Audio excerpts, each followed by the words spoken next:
Hey there, everyone. That Sexy Nerd is back again. And this is a weird movie for him to be doing, I, Robot. I always thought he had a weird like for this movie, though. Me, on the other hand, I don't know. I like Alan Tudyk. This is the first time I think Will Smith kind of was, I was like, the movie was okay. Weirdly, Shia LaBeouf, I think, is in this movie. That's funny. And let's not forget the best character in the movie, the Sonny, who played by Alan Tudyk. It's hard to believe that this is one of the first starts of his career. Also, Tucker and Dale versus Evil, but still, I think this is where he really shone as a voice actor. And he really played the character well, and he was like really the only interesting character. It's like, I did not murder him. And I always remember that from the trailers and everything. And then Will Smith has his best line too. It's like that's called anger. And I'm like, But I don't know. I can never get into this movie that much. I liked it. I like it. Don't get me wrong. But it's weird. It hasn't aged well or not. I don't know. It was never that groundbreaking, and I always expected it to be really, really cool. Like, I always expected it. I expected more from it, and it is good. And I think I got everything I wanted, but I don't know. They just didn't do it well. It didn't feel epic enough, you know? I don't know how to explain it. Like, it feels like everything was done in X-Men 97, but with lesser music. If you somehow took the X-Men theme out of the whole show and you still did all of X-Men 97, I don't know. That's the best way I can describe it. It felt like something was missing. But yeah, I want to see what he says about this movie. I really, who knows, he might even convince me a little bit, and I might actually watch it again. So, let's just get into it. And remember, please smash that like button if you want to see more sexy and nitty content, and subscribe if you think I deserve it. And let's do this thing, y'all. I'm just a bill. Hey, who are you? I'm just a film. Well, not yet, I'm not. But if I sell the script, I become my robot. Oh, okay. I see what we're doing. We don't need a song. I get the gist. Hi, I'm the visual representation of the film I'm about to review. Oh, and we're the visual representation of Hollywood. In a visual representation of a studio office/living room. With the visual Sharks. representation of Kale Juice. Well, I have a script based on I, Robot, the classic Isaac Asimov anthology. What? I was thinking, just like the book, we make the film an anthology, bringing in different directors to tackle different segments. No. Oh, let me guess. You want it to be just one story and fill it with action and give Will Smith something to do. That's not it at all. Didn't you listen to the song outside? No, but this is just always how it goes. Maybe you should have listened to it. Did you even read the script for the scene? Again, I thought I had the gist of it, so I just ran in and... That's a no. That's a no. Go back That's a no. out there and return with the proper lines! Okay. Actors. It's the same thing every time. They think they don't need the script. Doesn't he know that the script is the chart for emotional growth? Hello, I have a script for an Agatha Christie-style sci-fi mystery. Ooh, now this sounds interesting. A robot kills someone in the near future and a human detective has to solve the case. It's like Roger Rabbit meets Blade Runner meets Low Expectations. We could call it Blade Runner. Rabbit Runner. RoboHop. At its heart, it's a detective story, but I'd be okay incorporating more action. Maybe Arnold Schwarzenegger is the lead? Really? I think Will Smith would be better. Yes, Arnold Schwarzenegger would have scheduling conflict. Can you connect it to I, Robot, though?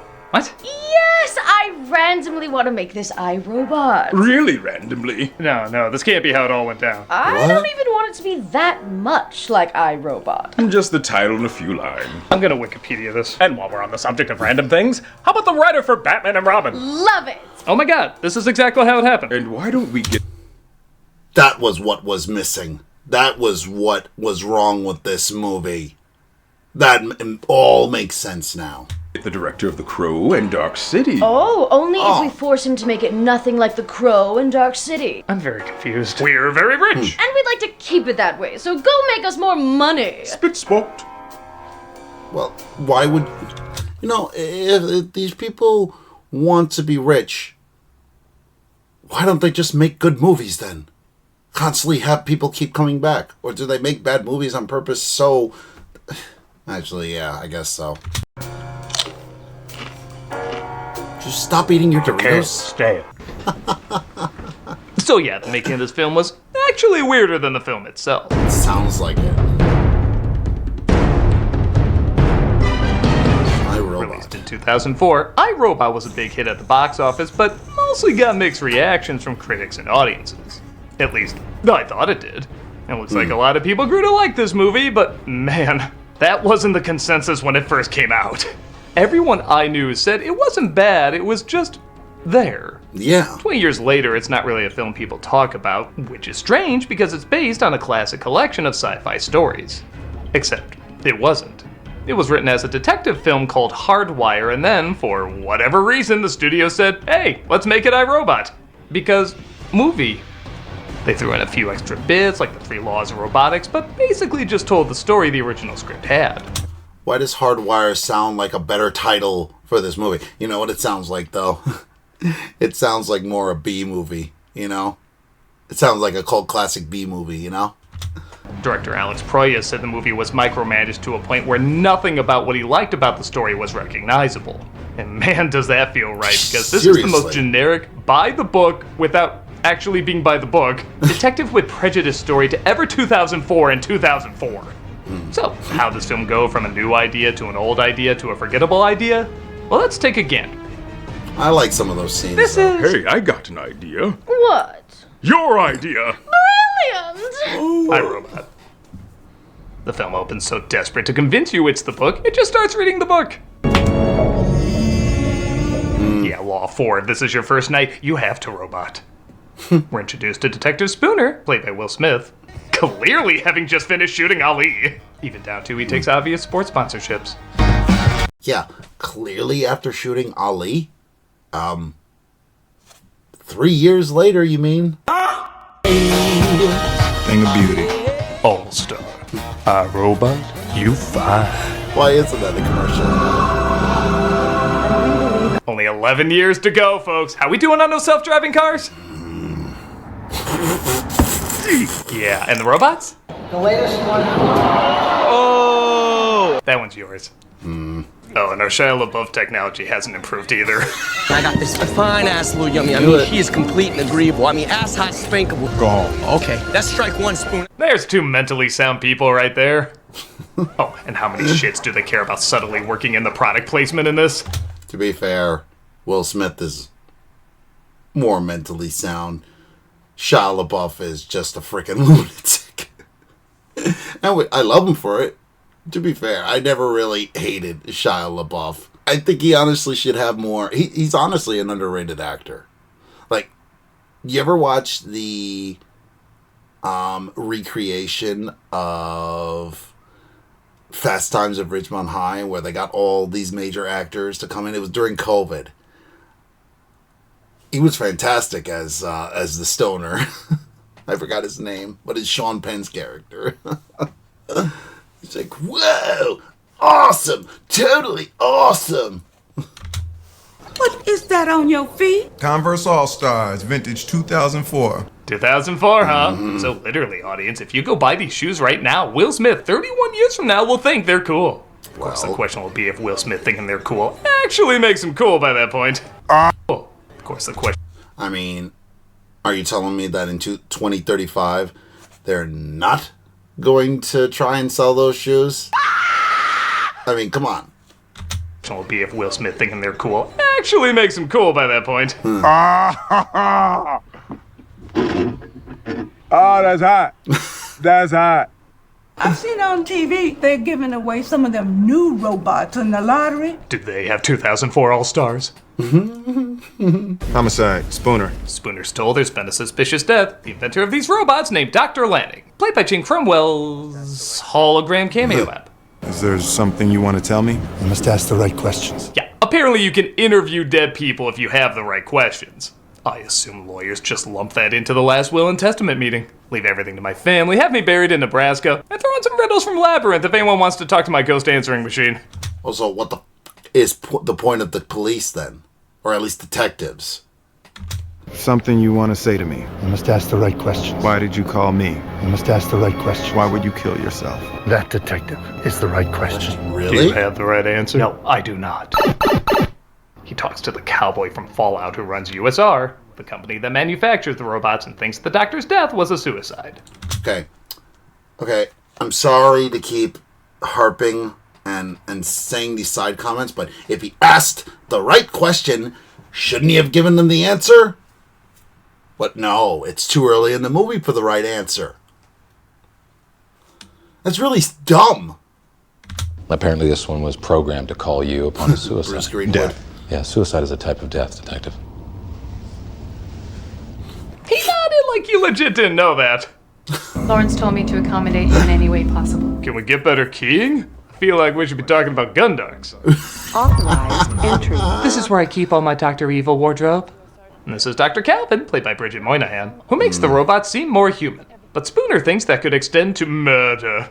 A robot cannot harm a human being. Laws are made to be broken. Not these laws. They're hardwired into every robot. Yes, that would be a glitch. And as we all know, 11 years from now, we will completely live in a world without glitches. Or reprogramming, or hacking. This is like saying, hey, a gun can't kill a person, it has a safety on it. Unless the killer's still in here. The killer is apparently still in the room, a robot named Sonny, played by Alan Tudyk, Sonny! who gets jumpy as Spooner gets closer. You were startled by a Jack in the Box. Ah, but you forget it, Jack in the Box can kill. He gives him a chase and ends up in a room filled with other robots. There is a robot in this formation This that is does cool. not belong. Identify it. It's not me. Damn it. Get the hell out of here! Detective! I think someone's trying to erase my edges. Whoa, a CG shot that suddenly slowed down. Yo, that was exciting. Have you seen that in anything aside from everything? The robot is captured and questioned by Spooner. What does this action signify? It's a sign of trust. It's a human thing. They are difficult. Okay, so I know I've made this argument countless times before, but man, would this thing be better if it wasn't CG? As much as I make fun of human-like robots, the one thing I think we can all agree on is they're pretty damn creepy. Yeah. A lot of this film's suspense is centered around these things are supposed to be scary, and if they just don't look like they're really in the room with you, that sucks out all the fear. That's true. It's one of the few times the little ticks and awkward movements we often associate with these machines would have helped. They're robots, they're not really human. We would accept it they didn't quite move right and also find it eerie to watch. But they're too cheap to do that. And that would also involve making multiple copies of it. And the whole system goes down. But despite Tudyk giving a decent performance as Sonny, Good. he looks like early CGI anime trying to make a bowling pin. He's not scary, and he doesn't look like he's really there. He asked me for a favor. What favor? You have to do what someone asks you. That why you murdered him? Okay, look, I was his sex bot. This isn't white paint, all right? Don't use a blue light on me. I did not murder A him. vacuum cleaner appearing emotional. Did not murder him! I did not. Oh, hi, Mark. My robots don't kill people, Lieutenant Bergen. USR takes back their property as Spooner is kicked off the case. He founded U.S. Robotics Incorporated with Lawrence Robertson in 2020. Really? 2020 is when USR began. I guess Landon controlled the market on toilet paper and hand sanitizer. See why you gotta set these films further in the future, folks? Yeah. Guy creates monster. Monster kills guy. Everybody kills monster. Woman inherits the earth. Spooner gets an idea, though, and decides to do more snooping. Spoon. Thank you, Mr. Spooner. Nice shoes. My God, do I have to call up Nintendo now and say, sorry, it looks like the wizard was really subtle? He drives the Tesla disguised as a suppository to Lanning's house, but it looks like the construction robot there has other plans. He's attacked by all sorts of things clearly not there and manages to make his way out. But what about Kitty? Kitty will live. Decent. Hey, serves up. He goes to Dr. Calvin's house to figure out what's going on. This movie's You silly. like cats? You're saying cats did this to you? How the hell would cats do this to me? Are you crazy? Why are we talking about cats? Because the script is bad. We're in a bad script. Dr. Calvin continues her one job in the movie, saying that can't happen. It's highly improbable. No one came or went. This is a personal vendetta. This is ridiculous. My location. Need backup. This is bordering on clinical paranoia. It's You're kinda hot. joking, right? A robot cannot harm a human being. They can't hurt. It's not going to hurt us. That robot is not going to harm us. I'd make a joke about this, but the movie does it for me. It was really weird too. I always thought it was Jessica Biel.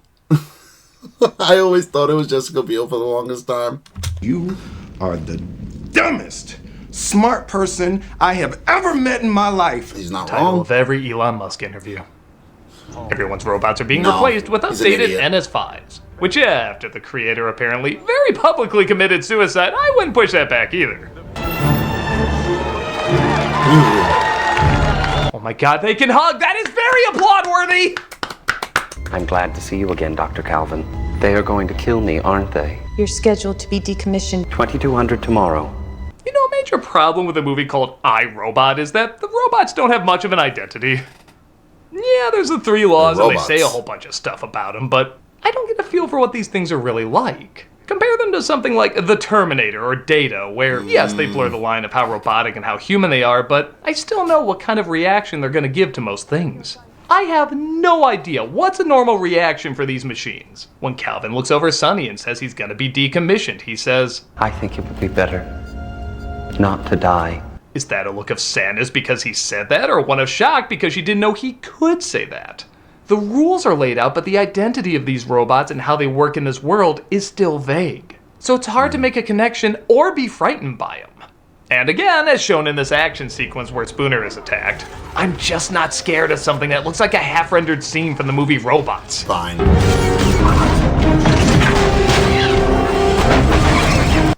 Those sneaky NS5s in their incredibly discreet way to kill someone. Right. Could you not break into this guy's house and suffocate him with a pillow? You think cops are gonna look at a robot's fist broken off into Spooner's head and be like, yep, definitely suicide. Now connect his head to the rest of his body. While Spooner makes it out okay, sadly his romantic lead doesn't make it out alive.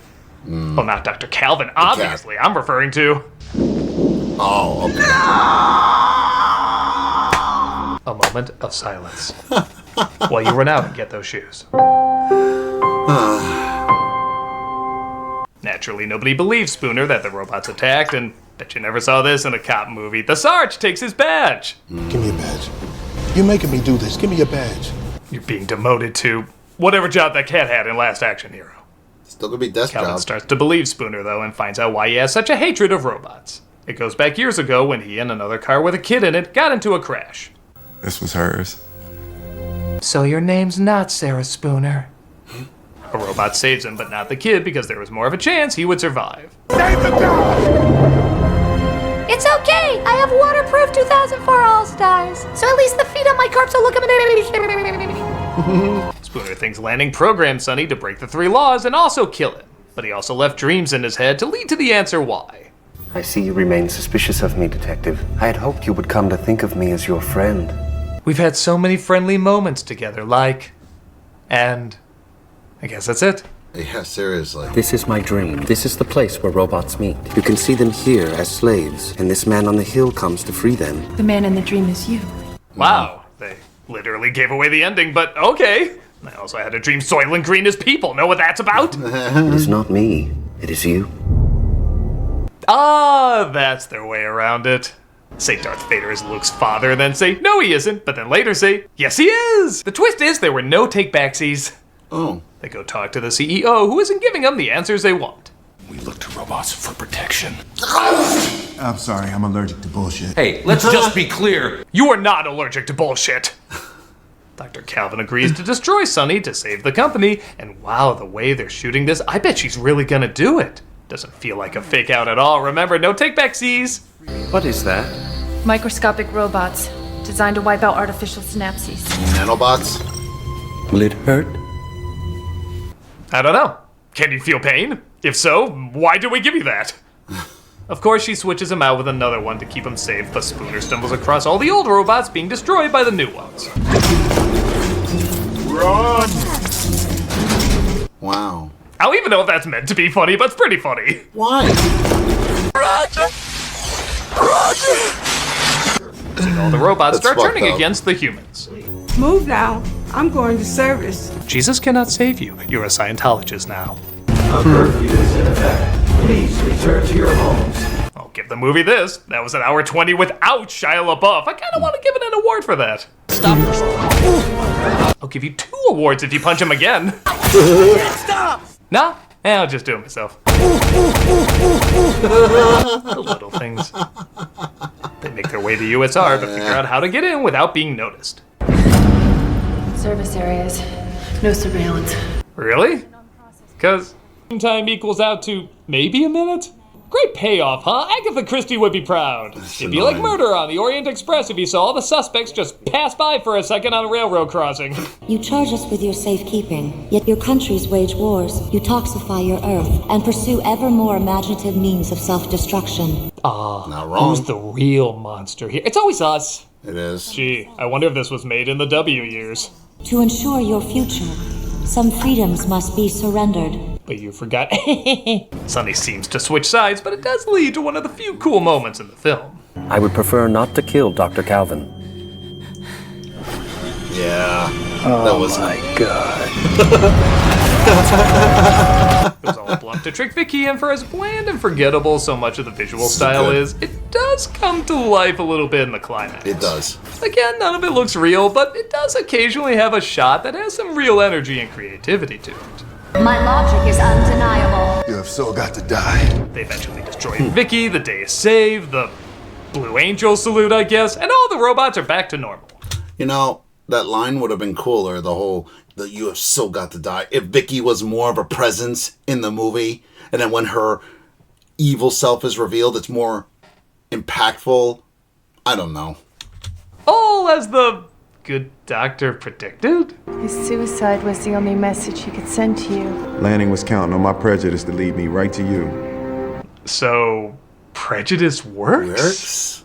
How'd you like that to be the moral Zootopia? Yes, see beyond your own hatred, but every once in a while, eat a bunny. Jeez.